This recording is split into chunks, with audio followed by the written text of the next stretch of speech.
karya-karya saya tuh sangat mudah dikenal sebenarnya. Very strong in something that we would call the art of casual elegance.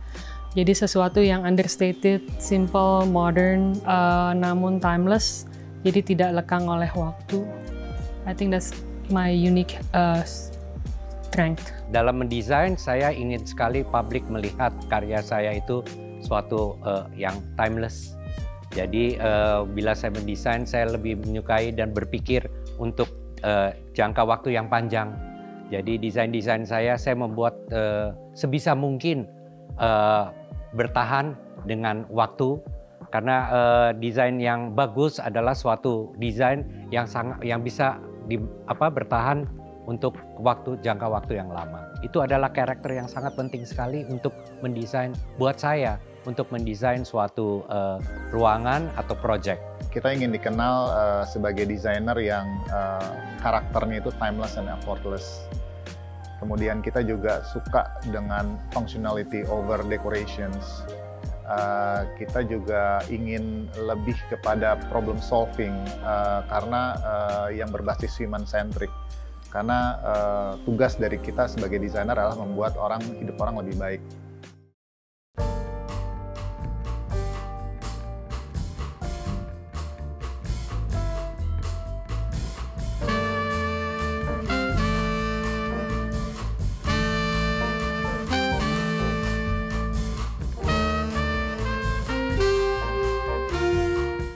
Perjalanan karir saya sebagai interior designer selama ini sangat menyenangkan. Tidak ada yang susah gitu. Dimulai waktu saya tamat sekolah di London gitu. Dari London saya pulang ke Jakarta masih bingung karena sekolahnya waktu itu bukan sekolah interior, sekolah ekonomi gitu loh. Tapi setelah selesai saya tinggal di Kemang, saya lagi jalan-jalan melihat suatu toko home accessories. Saya datang ke sana, terus saya masuk, lihat, wah emang, tapi sebetulnya saya sudah menyukai interior dari saya masih muda gitu. Waktu masuk ke toko interior, saya lihat-lihat barangnya banyak yang saya suka, ketemu ownernya, terus dia bilang, saya apa kabar gitu, basa-basi ngobrol gitu. Saya lagi mencari manajer untuk toko home accessories ini. Saya bilang, oh boleh deh. Saya coba ya, gitu loh. Itu tahun 89. Nah, dari saya bekerja di toko home accessories sebagai manajer, saya diberikan kesempatan juga untuk mendisplay toko tersebut. Nah, di situ saya mulailah menjadi VM juga, visual merchandiser, untuk merubah ruangan-ruangan, cara penaruh barang-barang, bagaimana home aksesoris tersebut supaya menjadi lebih baik. Nah, dari situlah karir saya mulai kita coba-coba membuat suatu ruang tamu, ruang makan gitu dan teras segalanya. Jadi setelah berapa tahun di situ saya mulai menekuni menjadi interior designer. Saya mengenyam pendidikan interior design di Seattle untuk undergraduate, kemudian saya ambil Master of Industrial Design, jadi itu semacam product design di Pratt Institute di New York. Kemudian saya lulus tahun 2002, ya, pulang ke Indonesia, kemudian saya kebetulan tidak bekerja dengan siapa-siapa di sini dan memulai usaha saya sendiri. Dimulai 4 tahun, saya pernah bekerja dengan firma dan desain konsultan dari internasional, dari Australia. Di beberapa, kalau nggak salah ada 3 perusahaan. Saya pernah hopping ya, kemudian 2 diantaranya di Indonesia. Jadi memberikan fondasi yang cukup baik buat saya untuk mengetahui bagaimana saya harus sebagai interior design, sebagai seorang desainer bekerja dengan efisiensi yang baik gitu ya. Kemudian di tahun 2004 saya decide pada saat saya ketemu Audrey, kita decide untuk membuka firma kita sendiri yang bernama ID Interior Design Bureau pada saat itu. Terus kemudian dengan idealisme yang ada, bagaimana kita mau mencoba untuk memberikan alternatif desain untuk market Indonesia. Dan memang di 5 tahun pertama cukup sulit karena privilege itu belum ada. dengan apa yang kita miliki itu belum cukup untuk bisa mendapatkan kepercayaan begitu saja, terutama untuk proyek-proyek prestisius. Konsistensi, memang itu kita selama itu adalah konsistensi. Bagaimana kita berjuang, bagaimana kita untuk tetap relevan dengan apa yang desain yang ada di Indonesia. Setelah 20 tahun adalah masa di mana kita melihat hubungan, networking, terus kemudian kepercayaan yang sudah diberikan, kemudian juga dengan bukti-bukti project yang kita ada dengan sekarang zamannya digital, di mana kita bisa mempresentasikan desain kita secara baik, dan itu menjadikan kita tuh seperti lebih lebih baik lagi. Memang saat ini adalah saat yang kita nikmati betul setelah 20 tahun. Karya yang menjadi titik balik seorang Yuniji tidak ada, karena setiap karya itu it's a very special for me personally, it's a baby. Setiap karya memiliki keunikannya sendiri, tantangannya sendiri, kemudian the special trait dari setiap karya itu berbeda-beda. Jadi everyone is a baby. Inspirasi yang saya dapat selama ini itu biasanya dari media itu dari majalah, dari TV, dari video, dari sosial media, itu banyak sekali hal-hal yang baru yang saya dapatkan. Tapi inspirasi terbanyak saya itu datangnya dari traveling. I love traveling. Dan saya biasanya dalam setahun traveling bisa 2 atau 3 kali. Dan saya akan selalu memilih, jangan travel ke satu tempat aja.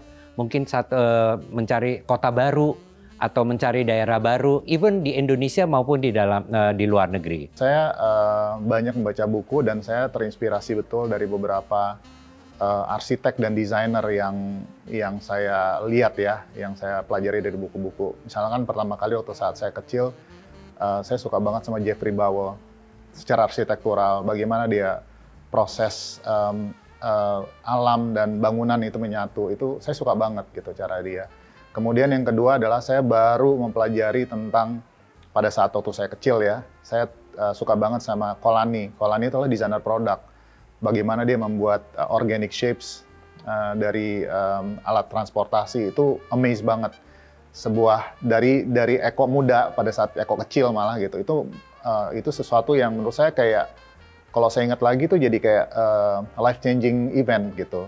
Nah kemudian setelah saya tahu tentang desain, mulai kuliah, saya suka Citerio, saya suka banget sama Mark Newson. Itu orang-orang awal yang mereka itu boleh dibilang membentuk saya menjadi apa saya sekarang gitu. Jadi kayak salah satu inspirasi yang membuat saya yakin bahwa desain itu adalah sesuatu yang bakal evolve, bakal ada generasi-generasi berikutnya yang akan, dan saya ingin terlibat dalam itu gitu.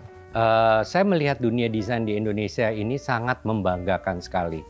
Melihat perkembangan bagaimana antara desainer senior, membuat suatu karya-karya, dan desainer muda, itu mereka melihat perkembangannya sangat bagus sekali.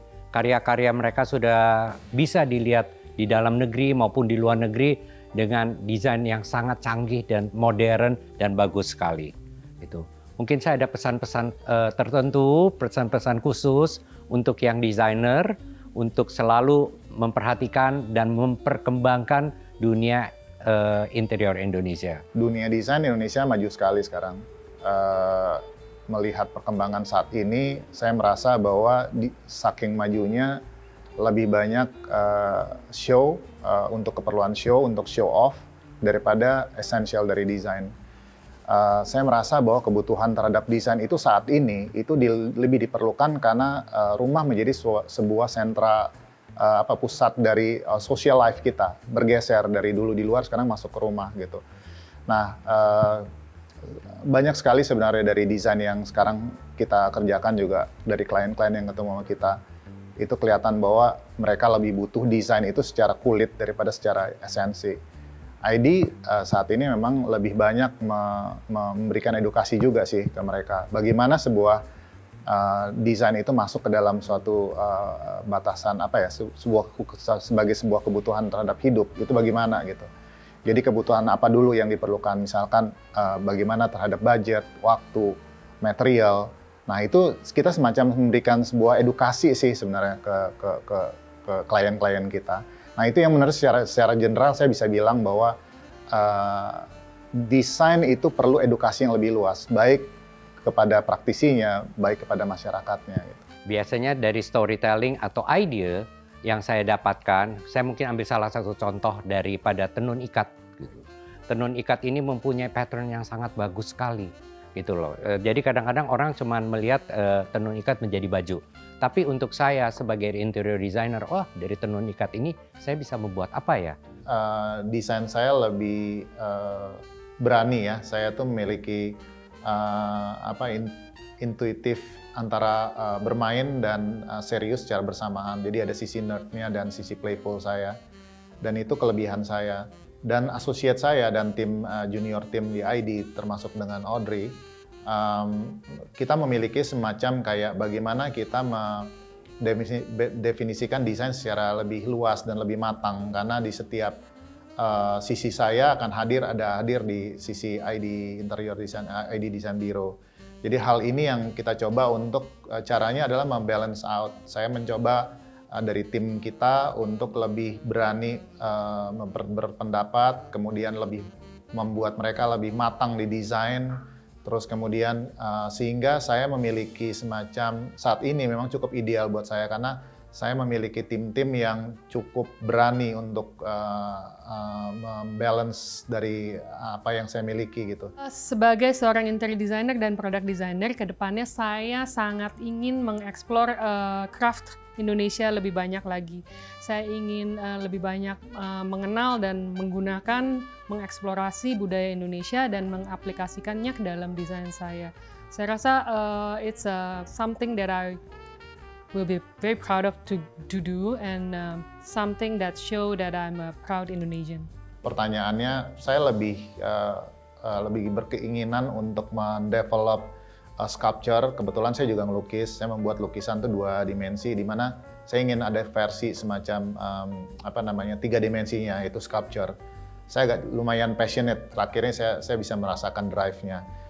Kemudian yang lain adalah mungkin secara arsitektural saya ingin mengerjakan sebuah rumah pinggir pantai, mungkin our house di daerah yang ada pantainya, di mana masa kecil saya di pantai, jadi saya merasa kayak impian yang indah saya gitu. Seorang yang desainer yang sukses, menurut saya adalah seorang yang terus bisa menginspirasi dan memberikan legacy kepada generasi berikutnya.